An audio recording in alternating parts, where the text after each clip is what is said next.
सेवा जोहार। मैं डॉक्टर किरण नुरुटी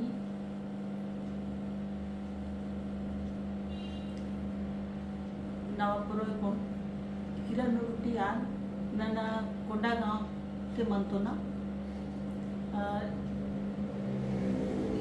इस समय कोलांग महोत्सव ता आन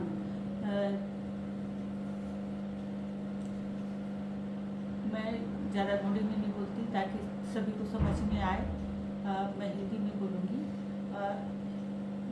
मैं आज का विषय कोलांग महोत्सव के ऊपर देना चाह रही हूँ, जिसे पुस कोलांग कहा जाता है।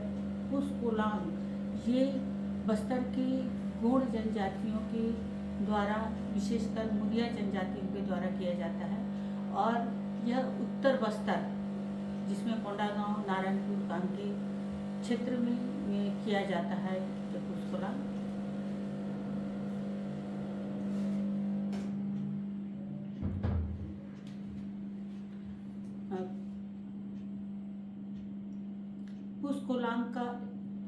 पुस कोलांग बस्तर संभाग, छत्तीसगढ़ प्रांत के बस्तर संभाग में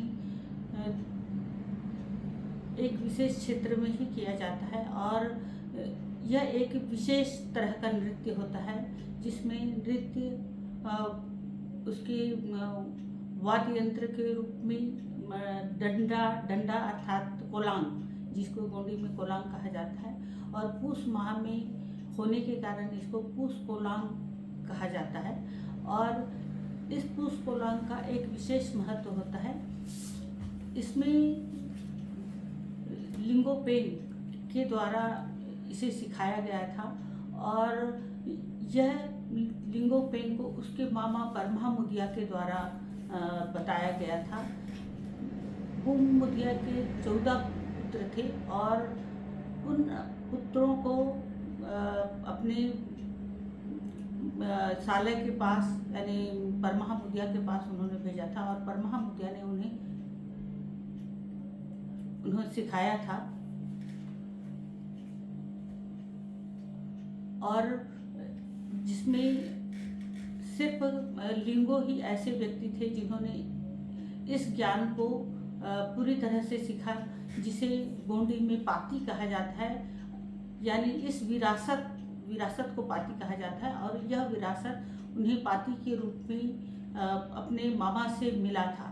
और उन्होंने अन्य युवकों को गोटुल के माध्यम से इस विद्या को सिखाया।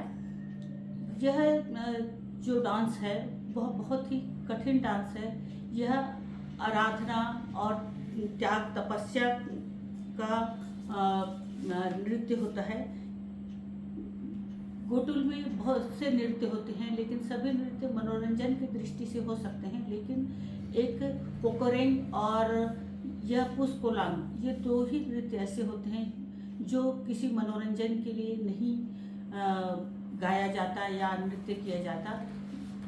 यह एक विशेष आराधना के लिए किया जाता है। यह कठिन आराधना का पर्व है। इस पर्व को ही पुस कोलांग कहा जाता है। इसमें इसे पुस महीने के पूर्णिमा में अंतिम किया जाता है। और ये पुस पूर्णिमा में क्यों किया जाता है, इसका भी एक विशेष इतिहास रहा है। यह कहा जाता है गोणों की माता कली कंकाली थी, उसका जन्मदिन इसी दिन हुआ था, पुस पूर्णिमा को। इसलिए इसे उसकी आराधना के रूप में भी किया जाता है।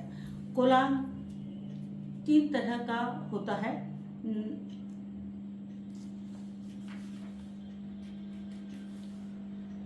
एक पेन कोलांग, मरमा कोलांग या पुस कोलांग, और एक एट कोलांग।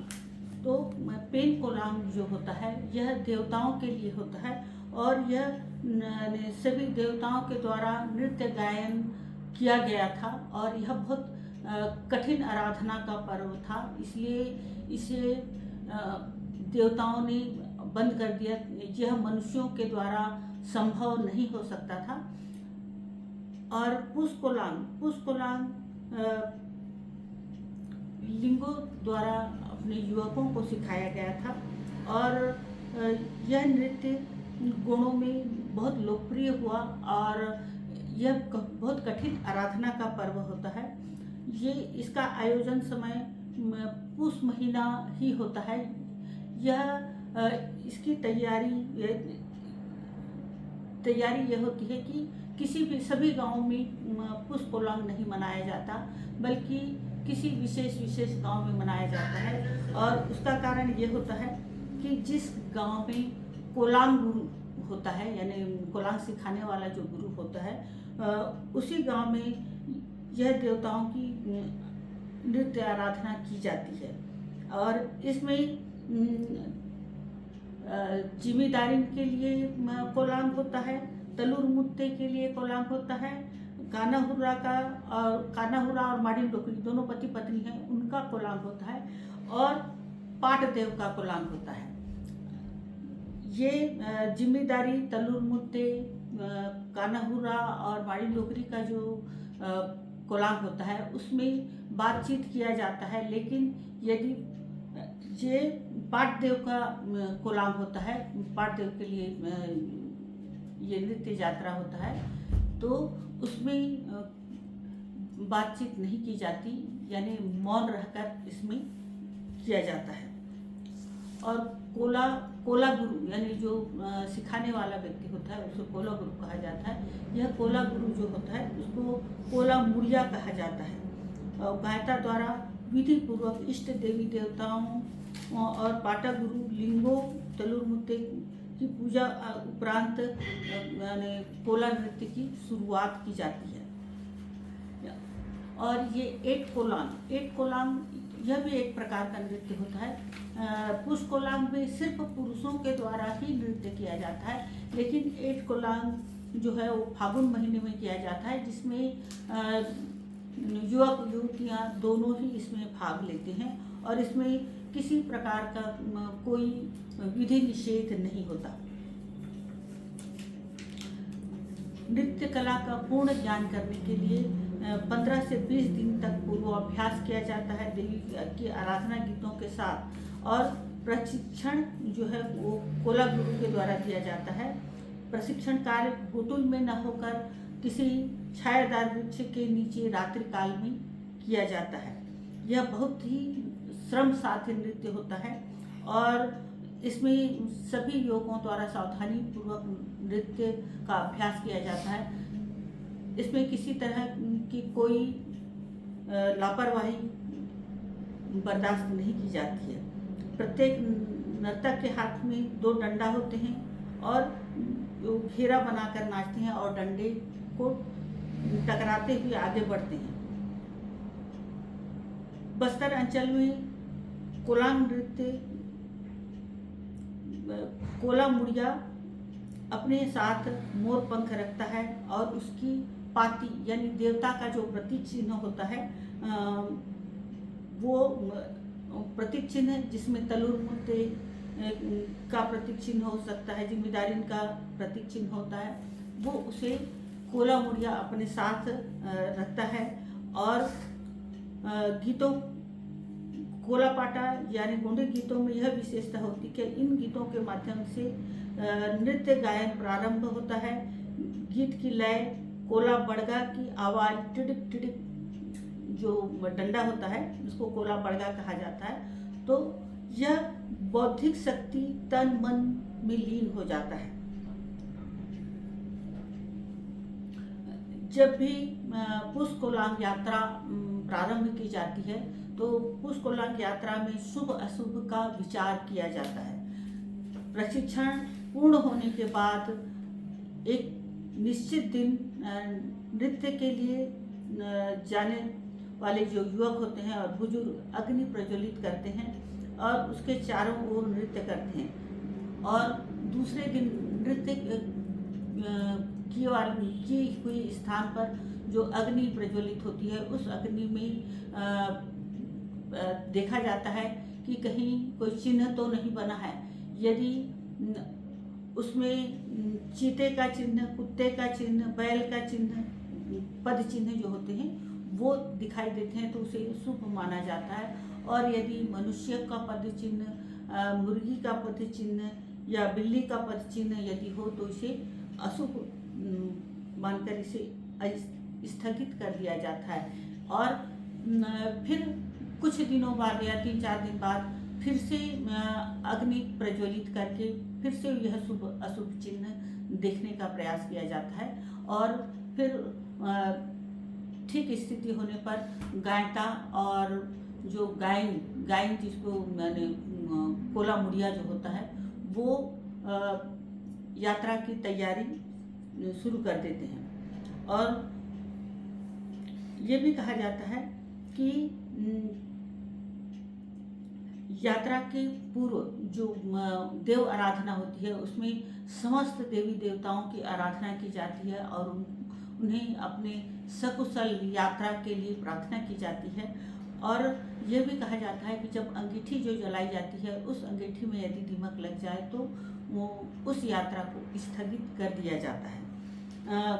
कोलांग में लगभग 40 से 60 युवकों की टोली होती है और प्रत्येक व्यक्ति के पास 2 दंड होते हैं जिसे कलात्मक रूप से सजाया जाता है। दंड के सहारे वृत्ताकार घेरे में नृत्य करते हुए रेला गीत गाकर दंड को टकराकर ध्वनि समायोजन और अद्भुत संगीत उत्पन्न किया जाता है। नृत्य यात्रा के दौरान पूरी रात नृत्य करते हुए भी नहीं थकते।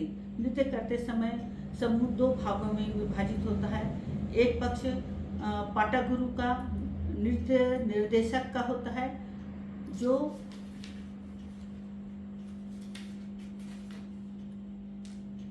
नृत्य गीत क्रम के जानकार होते हैं। दूसरे समूह में युवकों की रागी टोली होती है। पाटागुरु गीत गाता है, नृत्य निर्देशक पद का संचालन हेतु संकेत देते हैं। युवकों की टोली गीत और नृत्य के क्रम को दोहराता है। कोलांग नृत्य में गलती न हो इसके लिए गांव में उन्हें 10 से 15 दिन का अभ्यास कराया जाता है। अनुशासन तोड़ने पर दंड देने का प्रावधान होता है। इसलिए कोला नृत्य में त्रुटि की संभावना कम होती है।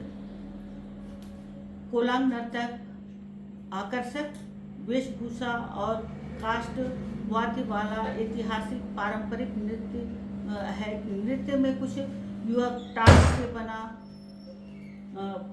गणवेश और तरह तरह के डरावने मुखौटे लगाकर बंदूक से शिकार करने का उपक्रम करते हैं। उपस्थित श्रोता एवं दर्शक को डराकर हास्य व्यंग उत्पन्न करते हैं जिनको जेलकार कहा जाता है।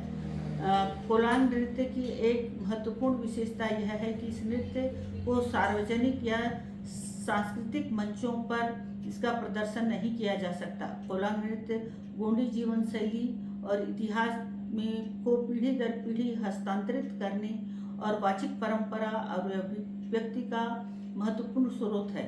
जेलकार सिर्फ मनोरंजन करते हैं, वास्तविक नृत्य का हिस्सा नहीं होते हैं। नर्तक दल जो होते हैं, जो विशेष नर्तक दल ही होते हैं, तो उनका परिधान भी एक विशिष्ट तरह का होता है। युवक जिन्हें चेलिक कहा जाता है, यात्रा की तैयारी लगभग पूर्णिमा के 1 सप्ताह पूर्व से करते हैं। इस अवधि में वे अपने लिए परिधान, आभूषण, अन्य श्रृंगारपरक संकलन के लिए वे युवतियों से अपने कंठ में धारण करने हेतु कंठमालाएं एकत्रित करते हैं। यह अपने सौंदर्य प्रियता का द्योतक है। कोलांग नृत्य के पोशाक में युवक के सिर पर पगड़ी, मोरपंख, पुंदरा, टेपरा, घंटी, नैना, कंघी, हाथ में कड़ा, गले में माला, कान में लुड़की, घुलुरका, उंगलियों में अंगूठी, पैरों में घुंघरू, बनियान, कमर में साड़ी का घाघरा और जैकेट तथा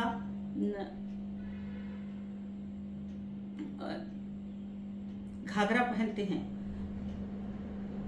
ये डरावना मुखौटा, साड़ी, सलवार आदि अशोभनीय परिधान पहनना इनको निषिद्ध होता है। यात्रा के पूर्व चेलिक साज सज्जा श्रृंगार एवं सत्यनिष्ठ भाव से नृत्य भूमि पर दिन भर नृत्य करते हैं। इस दिन वे किसी से बात नहीं करते, न ही ये मोटियारिनों से की ओर आकर्षित होते हैं। यह दिन नृत्य और आत्म परीक्षण का दिन होता है। इससे उनके आत्मिक शुद्धि के भाव विकसित होते हैं। कोलांग यात्रा यानी जब कोलांग यात्रा शुरू होती है तो युवकों द्वारा कोला मुड़िया के लिए सबसे पहले जो गायता होता है वह एक डंडा काटता है। वो विशेष पूजा पाठ करके कोला मुड़िया के लिए विशेष डंडा काटता है, जिसे पिट्टे हितुम का बेड़गा काटना कहा जाता है, जिसे कोला मुड़िया पूरे नृत्य के दौरान रखता है। कोला बेड़गा को कोला लयो पारंपरिक ढंग से सजाते हैं। धवई पेड़ के डंडे का सिहाड़ी की रस्सी से कलात्मक ढंग से लपेटा जाता है। फिर आग में इसे जलाया जाता है और जब डंडा मुलायम हो जाता है तो जली हुई रस्सियों को डंडे से निकालकर उसमें कलात्मक कृति उभरती है, जो अत्यधिक आकर्षक और मनमोहक होता है। कोला बेड़गा सजाने की यह परंपरा आज भी कायम है। कोला लय आज भी अपने बेड़गा को इसी तरह सजाते हैं। कोला बेड़गा अत्यंत पवित्र माना जाता है। इसे पकड़कर शौच करना, गिरा पेड़ या ठूठ पार करना या कोई भी अपवित्र कार्य करना निषिद्ध माना जाता है। नर्तक दल किसी गांव में नाचने जाते हैं तो आदिवासी युवा अर्थात गोटुल के सदस्य युवा ही जाते हैं। विवाहित सदस्यों को सामान्यतः कोला मुड़िया या नृत्य निर्देशक जो होते हैं वही जाते हैं, जो गोटुल के युवकों को कोलांग नृत्य में प्रशिक्षण करने में अपनी भूमिका निभाते हैं। कोलांग नर्तक किसी गांव में 3 वर्ष, 5 वर्ष, 7 वर्ष के लिए कोलांग नाचने जाते हैं। कोलांग में महिलाओं की भागीदारी निषिद्ध होती है, क्योंकि महिलाएं भी कोलांग में महिलाओं की भागीदारी निषिद्ध होती है, किंतु यह महिला की उपेक्षा को नहीं दर्शाता, बल्कि प्राचीन समय से चली आ रही धार्मिक मान्यता है। कोलांग टोली जब निकलती है तो गांव के माटी गायता, भूमियार, लिंगो, भीमा, किसी देव या देव कोलांग निकाला जाता है, तब पूरी तैयारी की जाती है। तो गांव का गायता तलुर मुत्ते, जमींदारी और लिंगो एवं अन्य देवी देवताओं के स्मरण कर आह्वान करता है, उनके नाम से, जिनके नाम से यात्रा प्रारंभ होती है। उस देवी देवता की पूजा अर्चना कर उस पर देवता का गोरका के ऊपर, गोरका अर्थात एक फर्श या कहना चाहिए भाला टाइप होता है, उसके सिरे पर धान के पैरे से बना हुआ बेट रखा जाता है और ऐंठ कर जो बनाई जाती है मोटी रस्सी, जिसे बेट कहा जाता है, उस पर आग जलाकर उसे बांध दिया जाता है और यह बेट पर धूप का होम देकर लाली और लाई रोटी चढ़ाता है और महुए का तर्पण करता है। इस आग को बुझने नहीं दिया जाता जब तक गांव वापस न हो।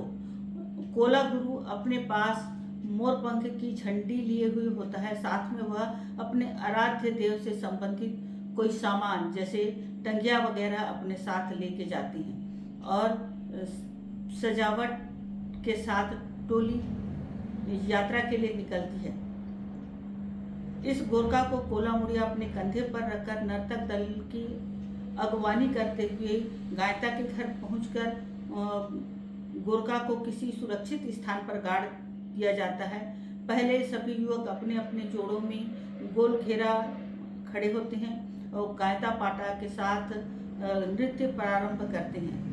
नर्तक दल किसी दूसरे गांव नाचने जाने से पूर्व अपने गांव के गायता के घर नृत्य करते हैं। नारी शक्ति रूपा गायतीन उनको आशीर्वाद देती है। गायतीन उन्हें आरती लेकर तिलक लगाती है और शुभकामनाएं देती है और हेशा का मतलब मेहनताना से है। स्वरूप दाल चावल और रसद सामग्री देती है ताकि रास्ते में उनका भोजन बनाकर वे खा सकें। इसमें बहुत यानी अधिक निषेध होता है, जैसे कि मैंने कहा माता कानाहुरा और माड़ी डोकरी के उसमें बात करना तो होता है, यानी बातचीत एक दूसरे से कर सकते हैं, लेकिन पाट देव के कोलांग में एक दूसरे से बात करना सख्त मना होता है। कोलांग दल बिना कोला मुड़िया के निर्देश के न तो परिधान पहन सकते हैं न उन्हें उतार सकते हैं। उनके निर्देश का कड़ाई से पालन किया जाता है। कोई भी सदस्य एक दूसरे से बात नहीं करती, किसी गांव के किसी घर में प्रवेश नहीं करते, घर को छूना भी मना है, किसी भी गोटुल की सीमा में प्रवेश नहीं करते। वे विवाहित स्त्री के हाथ का बना भोजन, ऋतुमती स्त्री की छाया से भी परहेज करते हैं। गिरे हुए वृक्ष नहीं लांघते, खूंटे या ठूंठ पार नहीं करते, आरणी विधि से अग्नि पैदा करते हैं। मान्यता है कि नियमों का पालन नहीं करने पर देवी देवता क्रुद्ध होकर उनका अहित कर सकते हैं। थोड़ा बंद करें।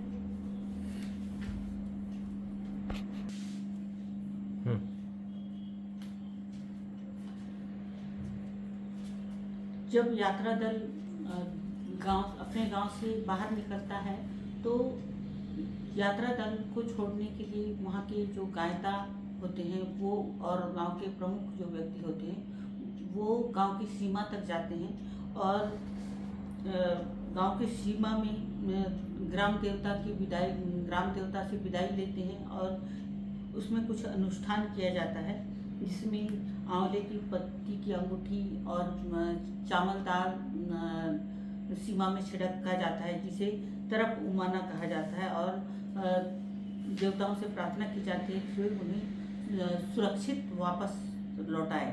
और इस यात्रा में वो एक कुत्ते को भी ले जाते हैं। यहाँ जिम्मेदारी का जो घंटी होता है वह घंटी उसके गले में बांधा जाता है। यह कहा जाता है कि जब पहली बार लिंगो अपनी यात्रा पर गए थे तो उन्होंने अपने साथ एक चीता लेकर गए थे और वह चीता के प्रतीक के रूप में कुत्ते को लेकर जाते हैं। और यह विश्वास किया जाता है, ध्यान रखा जाता है कि कुत्ते की गतिविधियों पर ध्यान रखा जाता है कि कहीं वह और कुत्तों से लड़ाई न करे या कहीं भागकर वापस न आ जाए। और यात्रा तो इस तरह इधर उधर यदि कुत्ता भटकता है तो भी उनके साथ अहित होने का खतरा होता है। दूसरे गांव में प्रवेश करने से पहले फिर तरफ उमाना वाला जो प्रक्रिया गांव से निकलने से पहले किया गया था वह प्रक्रिया दूसरे गांव में पहुंचने के बाद भी किया जाता है। और गांव में पहुंचकर नर्तक दल अपने गाने के माध्यम से सबसे पहले गायता के घर जाते हैं और गायता के घर के सामने ही नृत्य किया जाता है, और जिसमें अपने गाने के माध्यम से अपने गांव का, अपने गोत्र का, अपने देवताओं का पता देते हैं और अपना पूरा परिचय उन गाने के माध्यम से ही दिया जाता है। और जिस गांव में रुकना होता है तो उन्हें पहले संकेत कर दिया जाता है कि वो उस गांव में रुकने वाले हैं, तो उनके भोजन की व्यवस्था वहाँ की जो युवतियाँ होती हैं, मोटियारिन जिन्हें कहा जाता है, तो वो युवतियाँ घर घर से राशन जमा करके फिर उनके भोजन की व्यवस्था करती हैं और रात्रि भोजन में उनके लिए गोटुल में भोजन बनाकर वो उनके पास पहुंचा देती हैं और निकाल कर खाने का काम यात्रा दल के युवकों का ही होता है। और उनके सोने वोने की व्यवस्था भी की जाती है, युवकों के द्वारा उनके लिए पैरा वैरा पहुँचा दिया जाता है। इसके साथ ही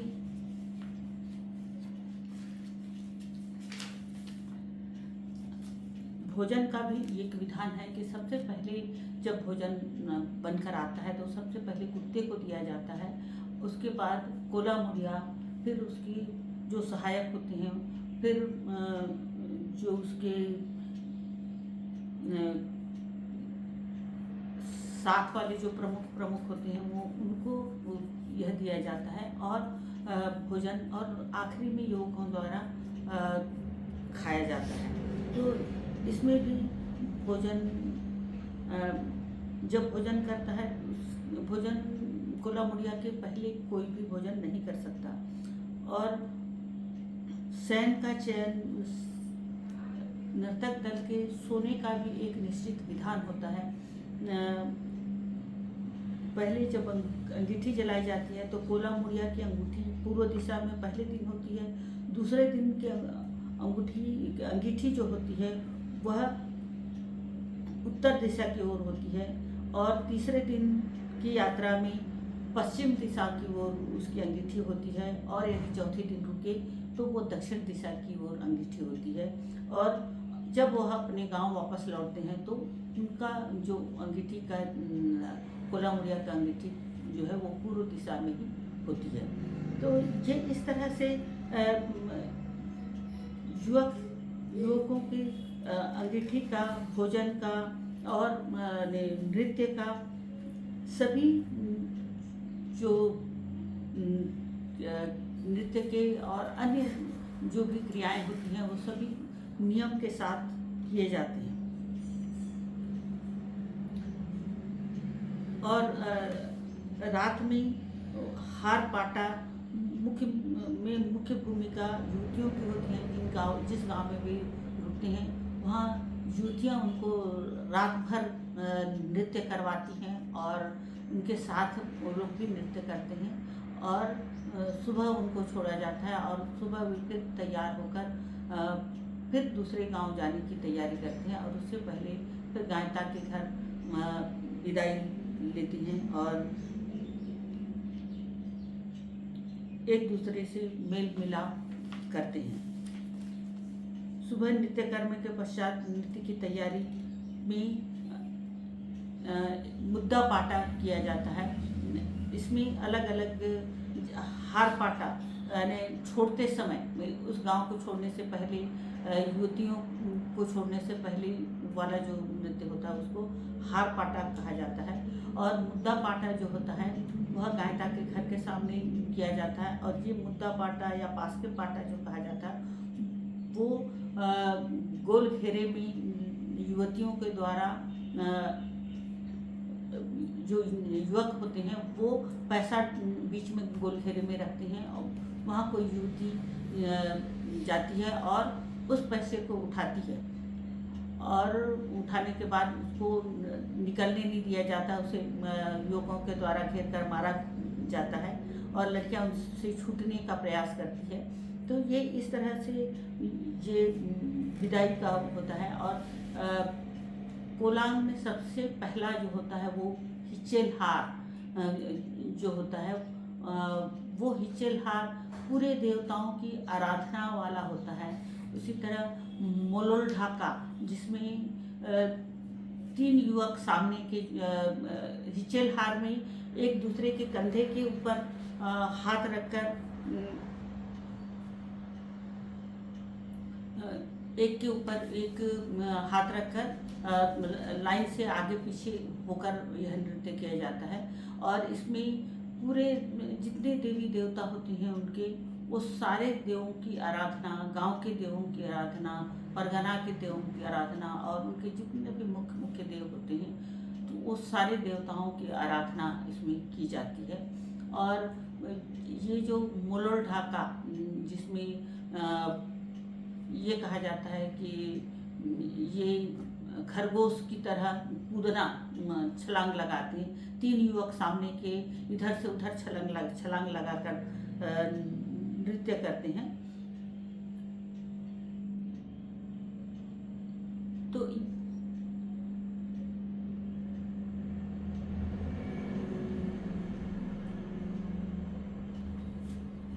ये इस तरह के जो नृत्य होते हैं। और जब गायता के घर जाते हैं तो गायता के घर विदाई के लिए वो देउर उठना, यानी एक के ऊपर एक युवक चढ़कर 4 युवकों को ऊपर चढ़ाए, 3 या 4 युवकों को ऊपर चढ़ाया जाता है और उनको नृत्य किया जाता है। तो ये कहा जाता है कि ये माने बंदरों का वो है, यानी बंदरों की टोली है। और अब उनका ये दिया जा चुका है, क्या विदा दिया जा चुका है और उनको वापस लौटना है। तो ये इस तरह से एक गांव से दूसरे गांव की विदाई होती है। अब जब ये वापस लौटते हैं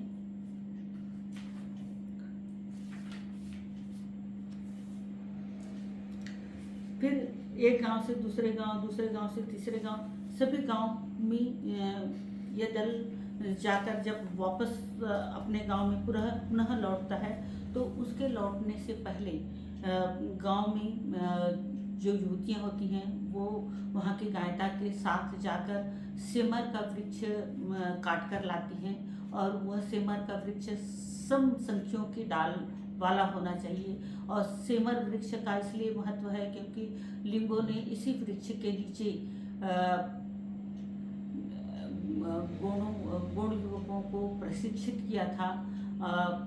गोटुल का ज्ञान उन्हीं के द्वारा दिया गया था। और ये डालियों को लाकर उस जगह गाड़ती हैं जहाँ पर जाने से पहले अग्नि प्रज्वलित की गई थी। और उस जगह को मिट्टी से छाप कर चबूतरा बनाया जाता है और उसको छुरी मिट्टी से लीप कर सुंदर बनाया जाता है। और युवकों के आने के लिए उनके लिए साजा का पत्ती, दतून वगैरह, बीड़ी सब रख दिया जाता है ताकि वो आके थोड़ा यहाँ पर आराम करें। और युवक जब आते हैं तो वहीं पर डंडा टांगते हैं। और उसके साथ साथ सबसे पहले तो वो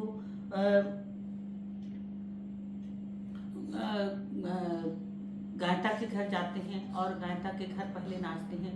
फिर रात भर अपने गांव में नृत्य करते हैं और आखिरी में कोला रिहाना पाटा किया जाता है। और कोला रिहाना पाटा के बाद अपने सब कोलांग को वो उस वृक्ष की में टांग कर यानी फिर धूम्रपान करते हैं और उसके साथ साथ दतून कर अपने आपका मुंह साफ करके फिर वो अपने भौतिक जीवन में वापस लौटते हैं।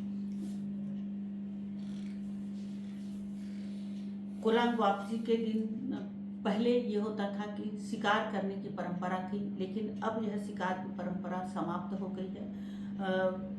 अब जंगली जानवर भी नहीं रह गए हैं।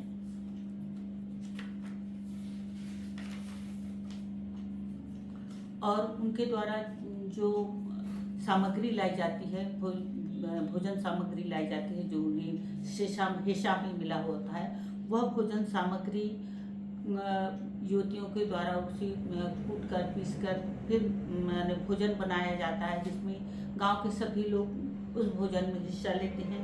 और नाचते हुए पहले गायता के घर जाते हैं और रास्ते में चेलिक जो है वो सब चेलिक एक पत्थर उठाते हैं और एक स्थान पर गायता उसको सफाई करके लिप कर रखता है। उस स्थान पर सब एक पत्थर उसके ऊपर चढ़ाते हैं और सभी चेलिकों के नाम से मुर्गी का बच्चा उसमें अर्पित किया जाता है। और कोला मुड़िया का पत्थर सबसे पहले कोला मुड़िया के नाम से चूजे की बलि दी जाती है। और कोला मुड़िया दूसरे दिन निरीक्षण करता है कि कोई पत्थर गिरा तो नहीं है। और गायता पुनः उस स्थान पर पानी छिड़क कर फिर से उसको लिपता है और फिर से तर्पमाना करता है, यानी वो तर्पण अर्पण करता है। और विसर्जन के लिए वो जो कोला बड़गा जो होता है उसको लेकर गांव की सीमा में जाते हैं। एक मोटी रस्सी पर सिहाड़ी रस्सी पर उस कोला बड़गा को बांधकर गांव के बाहर सीमा पर लटका दिया जाता है। और वापस आते आते जो युवक हैं अपने दंड का विसर्जन कर वहाँ पर सुअर की बलि भी दी जाती है, चूजे की बलि दी जाती है और अंडे की भी बलि दी जाती है। और अपने पूरी श्रृंगार सामग्री को वे बांस की टोकरियों में रखते हैं और जब पोला समाप्त होता है तब वे वापस अपने अपने घरों को लौटते हैं। लेकिन जो मुखिया होते हैं कोला मुड़िया और जो चेली गायता जो होते हैं वो माता दाई के मंदिर में जाते हैं और वो पवित्र बर्छी को पुनः स्थापित करते हैं। कुत्ते के गले की जो घंटी होती है वो वापस की जाती है और बकरे की बलि देकर, वैसे आदिवासियों में बलि नहीं कहा जाता बल्कि ये सेवा पूजा कहा जाता है, क्योंकि उसको जब तक देवी या देवता जो है वो स्वीकार नहीं करें तब तक उसकी हत्या नहीं की जाती। तो यह कोला मुड़िया 3 वर्ष, 5 वर्ष या 7 वर्ष में लगातार नेतृत्व करता है। उसका कार्यकाल समाप्त होने पर वह तलुर मुत्ते को सुअर, बकरा, मुर्गा और लिंगो पेन को बैल की बलि देता है। अन्य व्यक्ति कोला मुड़िया बन सकता है। ऐसा नहीं करने पर भविष्य में अन्य व्यक्ति कोला बने, इसमें कई बाधाएं आती हैं, अपशकुन भी होते हैं। तो जो कोला मुड़िया बनना चाहता है वो गांव वालों को पहले विधि विधान करता है, उसके बाद ही किया जाता है। तो ये इस तरह यह कोलांग का महत्व ग्राम देवी, कानाहुरा, माड़ी, डुगरी, पाटदेव की पारंपरिक आराधना विधि है और धार्मिक मान्यताओं और परंपराओं को जीवित रखना तथा गुरु को विशेष स्थान देना, उसकी आज्ञाओं का पालन करना, बड़ों का आदर करना सिखाता है और युवकों में कठोर अनुशासन, आत्मसंयम और कठोर शारीरिक श्रम की शिक्षा देता है। संस्कृति के एक पीढ़ी से दूसरी पीढ़ी तक हस्तांतरित करता है और सामाजिक एकता, बंधुत्व, भाईचारा को मजबूत करना है और धार्मिक मान्यताओं, रूढ़ियों, परंपराओं और निषेधों का कठोरता से पालन करना, अपने संस्कृति और इतिहास को नृत्य गीत के माध्यम से प्रस्तुत करने और संरक्षित करने की परंपरा पुस कोलांग के नृत्य और गीत लिंगो द्वारा सिखाया हुआ माना जाता है और कोणों के समस्त परंपराएं और संस्कृति इनके नृत्य गीतों में विद्यमान है। इन्हीं गीतों के माध्यम से उनकी संस्कृति को जाना जा सकता है। धन्यवाद।